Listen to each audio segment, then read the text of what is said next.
Lep pozdrav vsem skupaj, dober dan. Zelo sem vesel, da lahko danes v Sloveniji na obisku po 10 letih gostimo predsednika belgijske vlade. Še posebej sem tega obiska vesel zato, ker sta državi, odkar sta vzpostavili diplomatske odnose po osamosvojitvi Slovenije, ta čas dobro izkoristili. Še posebej se zelo dobro razvija gospodarsko sodelovanje.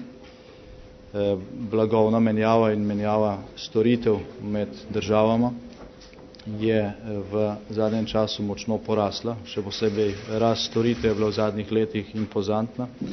Totalni obseg je okrog 800 milijonov evrov in očitno obstajajo potenciali na obeh straneh med gospodarstveniki v realnem sektorju obeh držav, da se to sodelovanje še krepi. Tukaj ni odprtih vprašanj, prav tako ni odprtih vprašanj na bilateralni ravni med državama.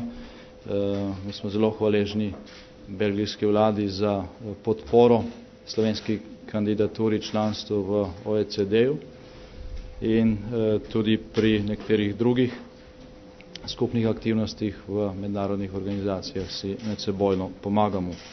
Zelo cenimo prispevek Belgije pri stabilizaciji razmer na Balkanu. O tem so tudi tekli pogovori in bodo tudi naprej v nadaljevanju delovnih srečanj danes. Belgija je vsaj toliko kot Slovenija angažirana pri stabilizaciji Kosova. Oboji smo zelo zainteresirani, da se situacija na Kosovu še nadalje umirja, da EULEX misija Evropske unije dobi tam polna pooblastila in da se tudi po 15. juniju, ko bo v določenih segmentih uveljavljena nova kosovska ustava, stabilizacija Kosova nadaljuje in da se vse odvija v skladu z zaključki, ki jih je Evropska unija sprejela decembra lanskega leta in potrdila spomladi letos. Ključna tema najinih pogovorov so priprave na junijski Evropski svet. Na junijskem Evropskem svetu bomo obravnavali vrsto pomembnih vprašanj, tudi vprašanje vezano na evropsko perspektivo Zahodnega Balkana.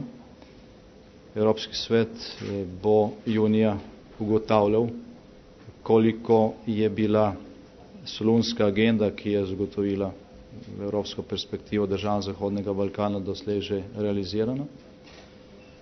Ključne teme pa bodo vezane tudi na implementacijo reformne Lizbonske pogodbe. Slovenija skrbno spremlja proces ratifikacije. Veseli smo, da sta oba domova belgijskega parlamenta že ratificirala in da zdaj poteka proces ratifikacije Lizbonske pogodbe v regionalnih parlamentih. Slovenija računa, da bo do konca slovenskega predsedstva približno 20 držav članic Evropske unije dokončalo proces ratifikacije te pogodbe. Ključno računamo na pozitiven rezultat irskega referenduma.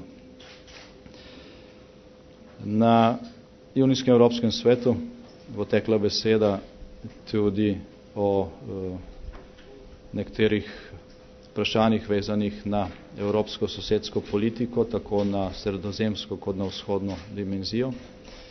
Tudi o pripravah na zaključke na to temo se bomo pogovarjali kasneje.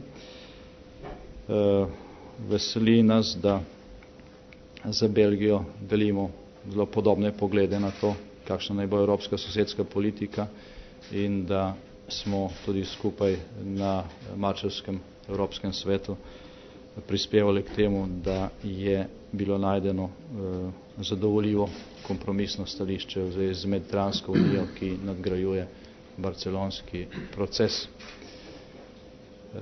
Junijski Evropski svet in to je naslednja tema najinih pogovorov, se bo ukvarjal tudi z doseganjem razvojnih ciljev tisočletja, Millennium Development Goals. Evropska unija bo skoordinirala skupno stališče Unije za nastop na razpravi ob robu zasedanja Generalne skupščine Združenih narodov septembra letos v New Yorku, kjer bo to ena od ključnih tem.